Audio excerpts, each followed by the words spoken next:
Hey guys, Brad Kemp from Blue Nile Farm. Welcome to the channel. So today we're going to take the Kubota 7060, which is attached to a TR3 made by ABI Attachments. Now this TR3 has a 90-inch comb and 72-inch width as far as scar fire teeth. And what we're going to wind up doing is going out in my horse pasture that in the wintertime we wind up putting layers of wood chips, and it's our way of combating our mud problem. But in the springtime, once it gets kind of thick and the rains come, it gets kind of soupy because the wood chips start to break down. So I took an excavator and peeled off a large amount of the wood chips, put them in a pile. And what we're going to do with the TR3 is go out there since it dried out a little bit, and we're going to level the ground out so it's a little bit easier. And then eventually we may put new wood chips on top, or I'm going to continue scraping. But right now we just want to level it. So I want to show you this machine in action and to show you how we utilize it. So let's get to it. So I wound up using this excavator and we wound up peeling off all that slop. And what you'll see is these horses out here and kind of how rough it is. And we have piles and they're walking through it, but it's kind of dry. So while it's dry and they're walking on, I'm going to try to level it out the best I can. I wish it was a little bit drier, but it'll give you an idea what we're dealing with. This is kind of like the starting point, and you can see some high edges and stuff. I'll try to level as much as I can out here just to move material around and loosen it up.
The ground's a little still wet, but at least I can drag it and fill in some of the holes.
So this is a turnout gate. It's kind of low. You can see it's still wet. Horses are out here, and I'm just going to drag this as best I can to give you guys a feel. So what I'm trying to do is fill in some of the wet spots, level it out, so if it rains, which it's supposed to do tonight, it'll kind of level it out. But in this pasture here, where these two are in, it still needs to be pulled down a lot because there's a lot of chips in there. And then that pile right here, that's all mud and chips and manure, mostly chips and manure that's been piled up that we removed. So I'm just scraping this out, and then if I need to add an extra material, that's what we're going to do. So this is just a before I start, and then we'll give you the after.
So here's basically what it looks like now. And I know it's still very wet, but believe me, we leveled a lot out, filled in a lot of holes.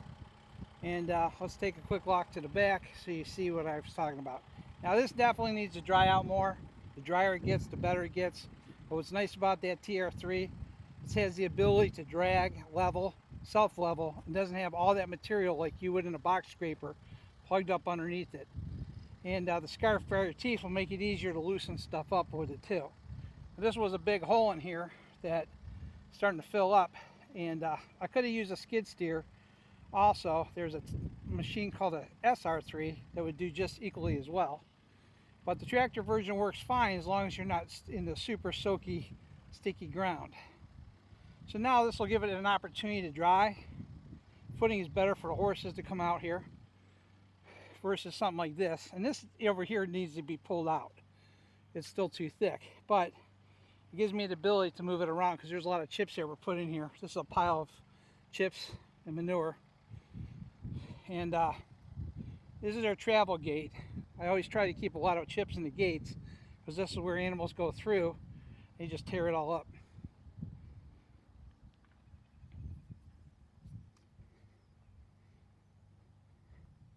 So what happens with chips after a while, they get really saturated from the winter, and it gets really, they're kind of deep. Horses can walk in it, they don't get mud fever because it doesn't really cling to their feet. But what's nice about it is that it's very forgiving in the wintertime when the ground freezes. But when it gets oversaturated in the spring from our northeastern Ohio snows, it's a mess. So this big huge pile here of manure, probably a little bit of mud, wood chips, will be dried, screened, sold, and repurposed. So it has a purpose for it. And then I'll just keep adding more wood chips. And you can see how high that feeder is. That's not really from hay. That's from actually wood chips built up underneath that feeder. But here's that area that we just smoothed out. It'll dry out the next couple days. We don't get too much rain, and it makes a heck of a difference. But this is what the TR3 can do. It does a good job.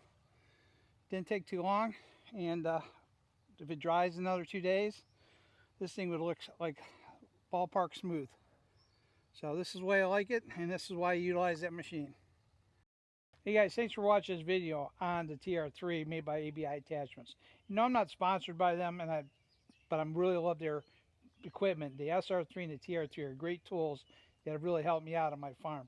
And I just wanted to kind of show you guys how well this tool works and how efficient it does on wet ground, and just trying to smooth out an area so it dries quicker.